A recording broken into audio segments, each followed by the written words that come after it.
రాష్ట్ర ముఖ్యమంత్రి రైతు బిడ్డ ఈరోజు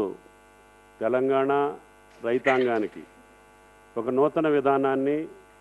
సాంకేతికపరమైనటువంటి అంశాలని వెంటనే రైతాంగం తెలుసుకునేటటువంటి విధంగా రైతు వేదికల్ని వినియోగంలోకి తీసుకురావాలని నిద్రాణ అవస్థలో ఉన్నటువంటి వ్యవసాయ శాఖని రైతాంగానికి అనుసంధానం చేయాలనే ఉద్దేశంతో గౌరవ ముఖ్యమంత్రి గారు ప్రారంభించినటువంటి రైతు నేస్తం భవిష్యత్తులో తెలంగాణ రైతాంగానికి దిక్చూచిగా ఉండాలని వారు ఎదుర్కొంటున్నటువంటి అన్ని సమస్యలకి పరిష్కార మార్గం విశ్వవిద్యాలయం పరిధి నుంచి ప్రతి రైతు వేదిక ప్రతి గ్రామానికి ప్రతి రైతుకి చేరుకునేటటువంటి విధంగా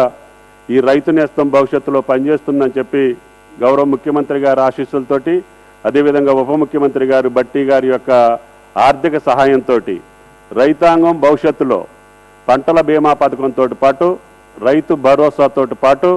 రైతు బీమాతో పాటు రైతాంగానికి కావలసినటువంటి అన్ని వనరుల్ని సమకూర్చడానికి తెలంగాణ ప్రభుత్వం సిద్ధంగా ఉందని చెప్పడానికి ఈరోజు ప్రారంభం జరుగుతుంది. భవిష్యత్తులో రైతాంగం యొక్క సహాయ సహకారాలతోటి ప్రభుత్వం అందిపుచ్చుకొని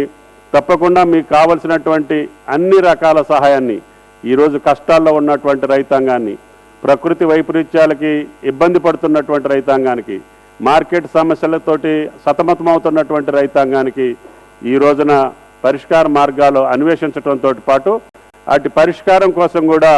రాష్ట్ర ప్రభుత్వం కృషి చేస్తుందని చెప్పి ఈ సందర్భంగా రైతులందరికీ విజ్ఞప్తి చేస్తూ రైతులందరూ కూడా సాంకేతికతని ఒడిసి పట్టుకొని రేపు భవిష్యత్తులో రావాల్సినటువంటి పరిస్థితుల్ని అనుగుణంగా వ్యవసాయ అధికారులు కూడా రైతులతోటి మమేకమై రైతుల పొలాలతోటే మన జీవనాన్ని కొనసాగిస్తూ రైతాంగానికి మేలు చేసేటటువంటి పద్ధతిలో మా వ్యవసాయ శాఖ ముందుకెళ్తుందని చెప్పి విజ్ఞప్తి చేస్తూ ఈ యొక్క రైతు నేస్తం ప్రారంభకులు రాష్ట్ర ముఖ్యమంత్రి రేవంత్ రెడ్డి గారికి తెలంగాణ రైతాంగ పక్షాన ధన్యవాదాలు తెలియజేస్తూ సెలవు. జై కిసాన్, జై జవాన్. ఇప్పుడు రాష్ట్ర ఉప ముఖ్యమంత్రి బట్టి గారికి మాట్లాడవలసిందిగా కోరుతూ పాల్గొన్నటువంటి